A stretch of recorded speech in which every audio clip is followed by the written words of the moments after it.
Elf. Let's get to the main course of today's video. Why is Elf a buy and don't stop buying? Which, by the way, very important I say this. This is the second stock I've already featured on buy and don't stop buying for 2025, right? If you remember last year, I posted this on my X page. I don't know if you guys follow me on X. That's always linked in my description, by the way. But I posted this on November 12th. I said, who watched all 5 of these videos? And so last year I made this video, buy Shopify and don't stop, buy Palantir and don't stop, buy Tesla and don't stop, buy Nike and don't stop, buy Elf and Celsius and don't stop. The jury's still out on Elf, Celsius, and Nike, right? But Tesla went from, at that video, it was $180 to it's over 2x since that time. Palantir is over 5x since I put out that video. Palantir was $20 then. And then Shopify stock is up like 50% plus since I posted that Shopify video there, right? So those are all aging very, very well. And I think these ones I'm putting out this year will age very well, which, by the way, if you want to know what's the other video I made so far this year, it's AMD. I made that one a day or two ago on keep buying AMD and don't stop. And so yeah, AMD and Elf are definitely very, very attractive. And that's why I'm making both of these videos now at this point in time. Okay, so this is effing legendary. I mean, let me be very crystal clear. If I had nothing else to show you for the rest of this video, I could show you one thing. This would be the thing I would show you right here. They're a one-of-one company, one-of-one cosmetics brand out of 988 to gain market share for 24 consecutive quarters. They're the only company. That's beyond legendary. Like, what? What are we talking about here? That's ridiculous. 24 consecutive quarters of net sales and market share growth.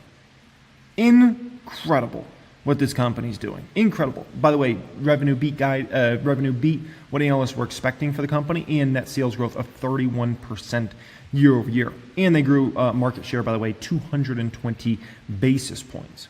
Now, the guidance. Oh boy, here we go. The guidance, oh no. Only guiding for a midpoint of 15% revenue growth in the second half of 2025, right? First off, I could tell you almost every other cosmetics brand in the world would trade places with Elf right now. If you could talk about 15% revenue growth, I mean, a lot of these cosmetics brands, folks, the cosmetics industry is going through a tough time right now. It won't last, but it's going through that right now, right? Many of these cosmetics brands are having trouble even growing revenue at all. Some of them are seeing their revenues decline. We're not talking about increase, we're talking about decline.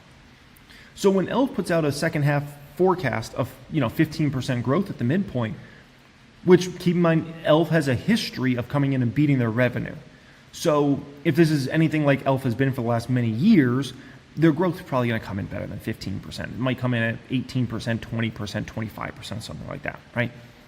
So the moral of the story is here, basically almost every single person would trade at places with Elf and gladly take 15% growth if that was all they reported here, right? Now, additionally, I don't know if, I understand like 90% of the people that watch my channel are guys, right? Only 10% are females. So, a lot of you guys don't really know too much about the cosmetics companies. Let's just call it what it is, okay? Listen, Elf has their own website app, and they're the only top 5 mass cosmetics brand with their own owned site, right? This app and website drives a lot of sales and traffic to Elf because of their very successful social media presence on Instagram, TikTok, and all the other platforms, okay? If you look at digital consumption growth, it was up 30% in the most recent quarter. Very, very strong. Now, they just hit 5.6 million members, Beauty Squad members are called, for Elf overall. It gets a 4.9 out of 5 on the App Store. You can look it up if you want, right? 20% growth in members here recently. And this is just a great way for Elf to stay engaged with their customer base, right? There's one thing to have your social medias and have your Instagram, your TikTok, and all those accounts, right? To keep people engaged with the brand. And it's a whole other when you have your own app that keeps people engaged. And you got a bunch of people on email lists and all those sorts of things, right? So this matters significantly here for Elf's long-term growth trajectory. Now, it's not just about Elf doing sales on their own app and their own website. It's also about retail, right? And what do we see? Target, 170 basis points of growth there.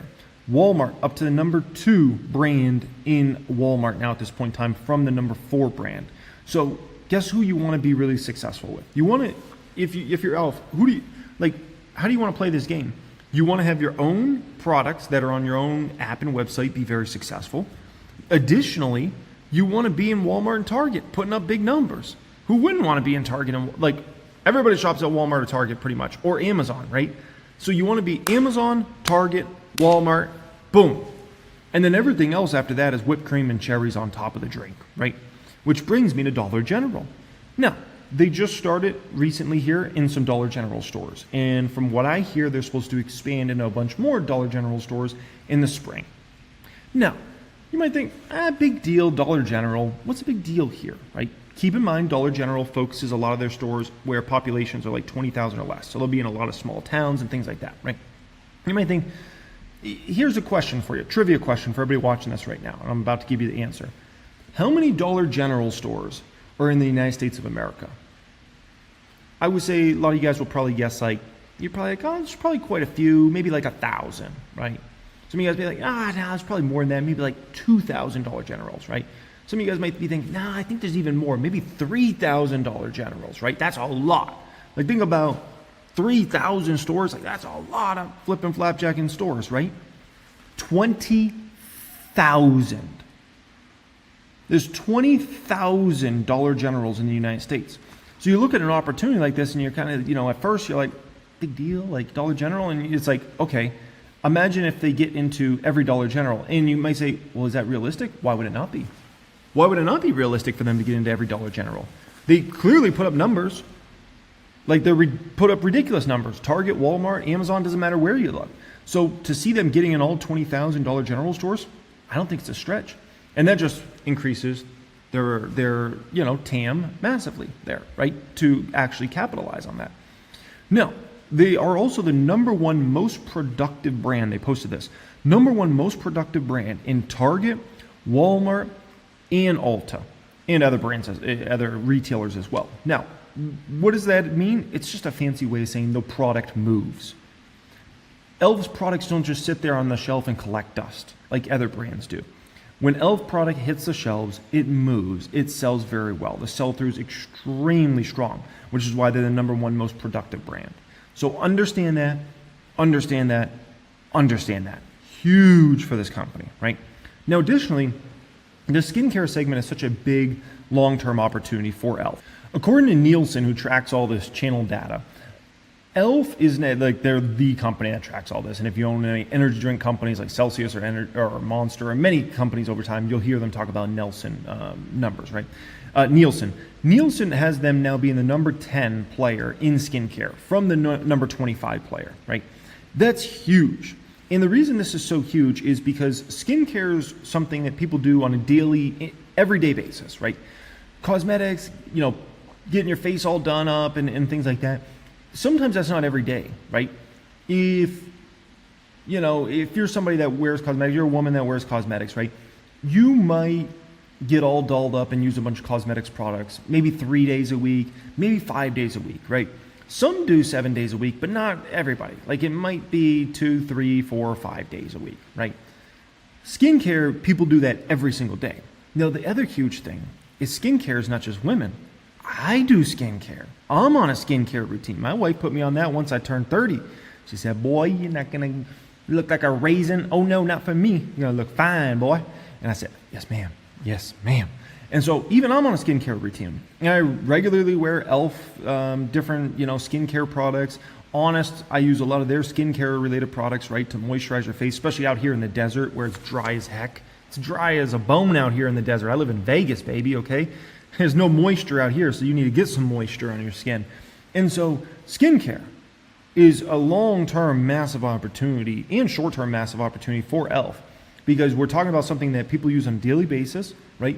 And we're talking about something that I think is going to be bigger and bigger with men over the coming years. So do keep that in mind, right? Now, they're 5 years young in regards to the skincare business, right? This is a baby business for them, and they're already, according to Nielsen, number 10. That's pretty darn impressive for how young this company is, right? Outperformed the category by 4 percentage points overall. That's insane. Additionally, you look at the runway for growth. I mean, the leading brand has around 14% of the market share here. Elf's at 2%. if I had to look to the future, 5 years from now, 10 years from now, my guess is Elf, if they're not the leading brand, they're going to probably be top 3. That's my guess here. And would I be surprised if Elf took over #1 spot? I wouldn't be surprised at all. But I would say pretty high probability they get in that top 5 and even in that top 3 in this next 5 or 10 years, right? Now keep in mind, when it comes to skincare for them, it's not just about the Elf brand, it's also about this Naturium brand they bought out a year or 2 ago, right? Which has significant runway of growth and has been a very fast grower in skincare overall. Hey, it's Jeremy. I hope you really enjoyed that clip here today. Would you like the ability to understand how to do your own research and not just rely on others to tell you which stock to buy? Would you like to have confidence in yourself when it comes to making your own investment decisions out there?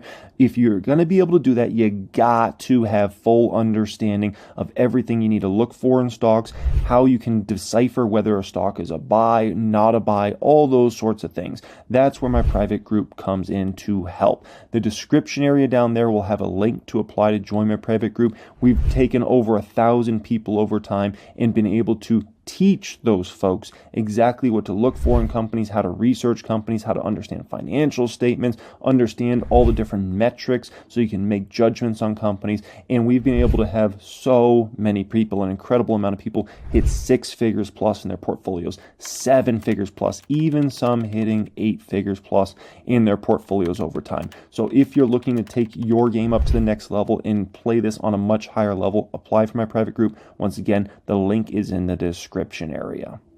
Elf Beauty, yes. Now this is another pair investment for me, kind of like the Celsius Monster one.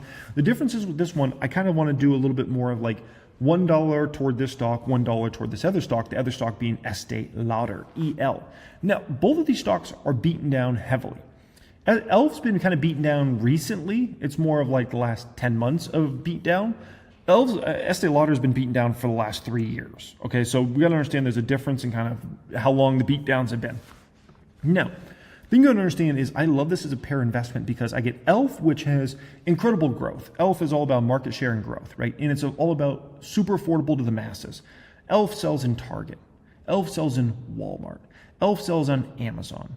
Elf sells in, the local food store. Like Elf's even putting product in Dollar General. Like everybody can afford Elf, okay? Super affordable to the masses. They want to have everybody use Elf, right? They also own some other brands, including Well People. They also own Keys as well, which is at least a Keys related brand. And then they own Naturium, which is fast growing in the skincare space, okay? Now, Estee Lauder competes more at the higher end, okay? So higher income brackets, those sorts of things. And they own so many brands, either perfume brands or, skincare brands or cosmetics. You can see Avienda, Balmain Beauty, Bobbi Brown, Clinique. I mean, you can just go through the brands, right? Obviously, the Estee Lauder brand, Dr. Jart Plus, Jo Malone London, okay, La Mer, which, my gosh, La Mer, how much, a little thing of La Mer face moisturizer is over $200. Like it's a little pricey. They own MAC, right? Origins. They own The Ordinary. The Ordinary is actually their more affordable brand. That's like the brand you'd find in, Ulta or mass market related companies, Ordinary. Tom Ford Beauty, right? Too Faced. So Estee Lauder definitely competes really at the high end. A lot of their products are going to be $25 up, if not $50, $100 and up, right? Whereas Elf is really like a lot of $10 and under products. Now, when it comes to EL, I think there's 2 main things that really hurt EL over the past few years. One is worldwide inflation. I think that it couldn't have been a worse situation for Estee Lauder over the past few years because you understand, like, it's not just, everybody thinks like, wherever you live, like that's the only place that experienced inflation, that the consumer got hurt. No, like in the United States, for instance, we got hammered by inflation, but we actually didn't get it nearly as bad as many other parts. Like look at the inflation rates that other countries went through and you'll start to really open your eyes and be like, oh my gosh, we actually didn't have it that bad. So the whole world went through major inflation essentially, and that hurt Estee Lauder, quite immensely because they're selling expensive products. Like that's just, very expensive products, so people have to trade down. Additionally, EL was slow in adjusting to social media over the past 5+ years. Now they've noticed they're putting a lot more emphasis on social media, but they were just late to the game, right? Meanwhile, somebody like Elf stepped in, and inflation was one of the best things for Elf. You know why? Because people had to start trading down, and Elf has great quality products for very cheap prices, so people trade down to a brand like Elf, right? Additionally, Elf has knocked out of the ballpark the past 5 years on social media. Like, it doesn't matter if we're talking TikTok, Instagram, YouTube, it doesn't matter. Elf's just a banger of a company when it comes to social media. They're a beast, right? They had nothing to lose and they went after it, whereas a company like Estee Lauder was slow to adapt because they were like, hey, we're Estee Lauder, man. Like, our brands are so famous and so big and so successful. Do we really need social media? Well, yeah, you do. You do need social media. You get beat by these little brands like this, right? No, as far as Elf stock recently, let's be very clear about what's going on there. The recent trouble in regards to Elf is tariff worries. What's going to happen with that, right? So that people are concerned about that. And then it's just got to comp against crazy numbers. Like, Elf's growth rates over the past few years have been so insane that they're having to comp against those numbers. And it's difficult, man. It's really difficult to have great numbers. And so they're also guiding for like 15% revenue growth here recently. And people are like, 15%? What happened to 70%? Like, we got used to 70%, 80% growth rates. Now we're talking 15%.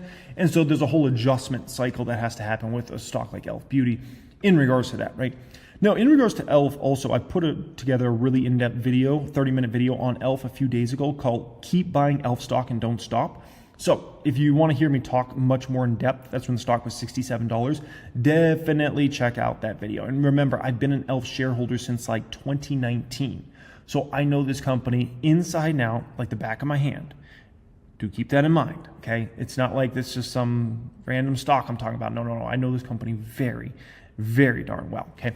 Hey, it's Jeremy. I hope you really enjoyed that clip here today. Would you like the ability to understand how to do your own research and not just rely on others to tell you which stock to buy?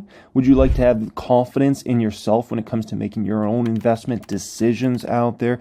If you're going to be able to do that, you got to have full understanding of everything you need to look for in stocks, how you can decipher whether a stock is a buy, not a buy, all those sorts of things. That's where my private group comes in to help. The description area down there will have a link to apply to join my private group. We've taken over 1,000 people over time and been able to teach those folks exactly what to look for in companies, how to research companies, how to understand financial statements, understand all the different metrics so you can make judgments on companies. And we've been able to have so many people, an incredible amount of people, hit 6 figures plus in their portfolios, 7 figures plus, even some hitting 8 figures plus in their portfolios over time. So if you're looking to take your game up to the next level and play this on a much higher level, apply for my private group. Once again, the link is in the description area. Nike. Oh, baby. $70 stock here today. Okay. Now, first off, look at my custom Nikes I ordered. Oh, baby. 1000X stocks. Oh, are they beautiful? I love those babies. Okay. If you didn't know, you can actually customize some Pegasus shoes and some other shoes on Nike's website. Here's what I'm showing you that I think is very important. This is Nike's revenue over the past, 20, 25 plus years. And what we're going to find is every once in a while, Nike goes through this little span of like, it's over. Nike's peaked. Can't grow anymore. It went through it right here back in the late 90s. It went through it right here around 08, 09. Went through it right here around Rona. And it's going through it again right now. Okay. So this is not the first rodeo of like, it's over at Nike. Like, people giving up on it. Stock has a tough time. Like, that is what it is. If I show you Nike's net income over the past, 20 years or so, what you're going to see is the net income went down a few times. They got nailed, right? And their profitability dropped immensely. And every single time their profitability drops immensely, you can say, it's over, it's over, it's over. It's never over in regards to Nike. This company fights back. And they brought in Elliott Hill to run this show again, right? And I would call this like Jordan coming back to the Bulls when he came back to the Bulls and they went on another three-peat for 3 more championships. This is what Elliott Hill has done. And I've got so much confidence in Elliott Hill based upon what I've heard out of the workforce at NVIDIA. Like, when the announcement came that Elliott Hill was coming back, like, the culture inside Nike was excited. Very excited that he was coming back to lead the show. People were done with, the consulting guy that was running the show. People were like, he's not one of us. Get him out of here. And so Elliott Hill coming back to the company, because you got to understand the whole story behind Elliott Hill. Elliott Hill worked for Nike since like the 80s, right? And helped to build the business up to become a giant business, right? Very instrumental in Nike's success. So the Nike you see today, that's this big global brand, Elliott Hill was as big of a part of that as just about anybody ever at Nike, okay? And so it was his time to likely become CEO. And for whatever reason, the board of directors, they passed over him. Made a big mistake, and we'll talk about that in just a moment. And they went with a guy that was an outsider for the company. Elliot Hill said, you know what? You're going to treat me like that. I'm out of here. And he peaced out. He retired. Company made a lot of mistakes under the new management, right? And they said, we made a big mistake. The board of directors did. And they brought back in Elliot Hill. And everything I'm seeing from him, the interviews, everything, the conference calls, this man gets it. Like, you understand, he's one of the most, if not the most influential man to make Nike into what it became. And now he's back. He's in the prime of his career, right? And I'm even seeing like the ads. Like Nike ran they ran 2 Super Bowl commercials yesterday or 3 Super Bowl commercials yesterday. They were in multiple Super Bowl commercials. That was the first time Nike's ran Super Bowl commercials in a long time. And they were freaking bangers. Actually, the commercials in general, I would say, kind of sucked for the Super Bowl. This was kind of an off year. And Nike had arguably the best commercials of anybody that I saw on Super Bowl Sunday. They had this one, So Win, which was just a banger of a commercial. They ran this one recently in football season. It was like a little over a month ago. I Told You So. That one was a banger. Then they made headlines because Jalen Hurts, who actually won the Super Bowl yesterday, he's a quarterback, he was actually wearing some Air Force Ones before the game that were like banned and all this stuff. And that was a whole thing on social media, right? And then right after the game got over, Nike had an ad already in the pipe, and they ran that ad right after the game ended called Love Hurts. And it was just, I don't even want to describe it to you. Just watch it. It's a banger of an ad, right? Already has 3.5 million views on YouTube as well, and it's on trending. And oh my gosh, like just a banger ad. And so everything I'm seeing from the interviews, the conference calls, the advertisements again, which Nike hasn't been good at advertising in years. Like literally they fell off, and like they're back. They're back. There's no debating that. Like I'm like, oh my gosh, like they're back. They always were, Nike in its prime was always one of those companies that had just the best freaking commercials you could ever imagine. Like they understood marketing on the highest level. And it fell off for a while there, but let's be very crystal clear, it's back, right? And it's interesting. I was speaking about life cycles of a company inside the private stock group today. I did a whole in-depth lesson inside the private group about life cycles of a company. And I was explaining essentially, how companies kind of fall apart is eventually you run you have a founding of a company, founding CEO who builds a company up, right? And it has a core team around them that really gets it, right? The Elliot Hills and those sorts of people. Eventually, when you run out of that like second generation of great people and the third generation comes in, sometimes you can get into some trouble with the company, right? And you start bringing in outsiders who weren't really there with the days of like, it was a hard time and we were a little company, a little scrappy startup and all that stuff, right? And so eventually you fall off. And so Nike kind of, once again, they went that route for a bit and they saw the results and they were really poor results. And that's why that stock has crashed, right? And they brought back somebody that actually gets it, right?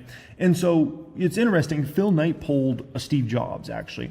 So Steve Jobs, when he worked at Apple, well, obviously he founded Apple, him and Woz, right? He ended up bringing a guy named John Scully in to help run Apple back in the day. And John Scully came over from Pepsi. And he ran the company into the ground. And Apple almost went bankrupt. And then Steve Jobs had to come back and revive the company and pulled a miracle of a lifetime. Like it was such a miracle, Steve Jobs didn't even think he was going to be able to pull it off. So he actually sold all the stock shortly after coming back to Apple, right?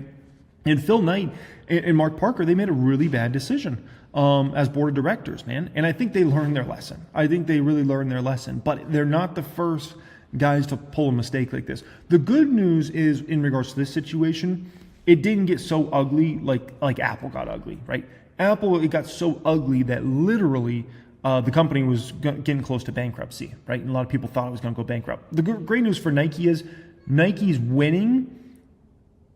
Like Nike, even today, even with all the mistakes the previous CEO made, any footwear company in the world, any apparel company in the world would change places with Nike. That's how great this company is, and that's how strong the brand is. And so, they didn't have to go that desperate down the rabbit hole there, but I think they learned their lesson, right? And also they did put Elliot Hill back on the board. He's on the board of directors now as well, right? So not only is he a CEO, the big dog running the company, but he's also on the board of directors, which I think is very, very important. I don't know if you guys also know, the longest independent director at Nike is actually Tim Cook. He's been on that board since 2005, which is fascinating, right? And I know I give Tim Cook a lot of crap, right? But the main reason I give Tim Cook crap is he had to he came in behind one of the most legendary CEOs of all time. So, Tim Cook's a hell of a CEO in terms of running a company. He's just not a Steve Jobs in terms of product innovation, in terms of understanding marketing on the highest level, those sorts of things. But there's no doubt he's amazing at so many other core subjects, right? And I think he's obviously helped Nike's board of directors. It's nice to have, an independent director like Tim Cook on your board of directors. Like, who wouldn't want Tim Cook on their board of directors? That's insane, right? Now, I created a video a little over a month ago called Nike Stock is Easy Money. If you want to hear me talk more in depth about Nike, definitely check that video out. But yeah, Nike's looking pretty freaking good here. And I think people are getting a little worried in regards to stocks that have to compete in any way against Nike. Because I'm looking at some of this recent weakness in some of these other stocks, and I'm like, I think they might know Nike's coming back strong over this next few years. Because I'm looking at Deckers. Deckers stock has fallen 22% in the past month. I'm looking at Skechers. Skechers has fallen 11% just in the past 5 days. It's not like we had some stock market crash that just happened out of nowhere. No. Market's actually close to all-time highs right now. And yet there's so much weakness in some of these stocks. I'm like, I think they know, Nike's going to be back with a vengeance over this next few years, right? And I think they'll fight harder than they ever fought. And that's just a competitive DNA at that company, right?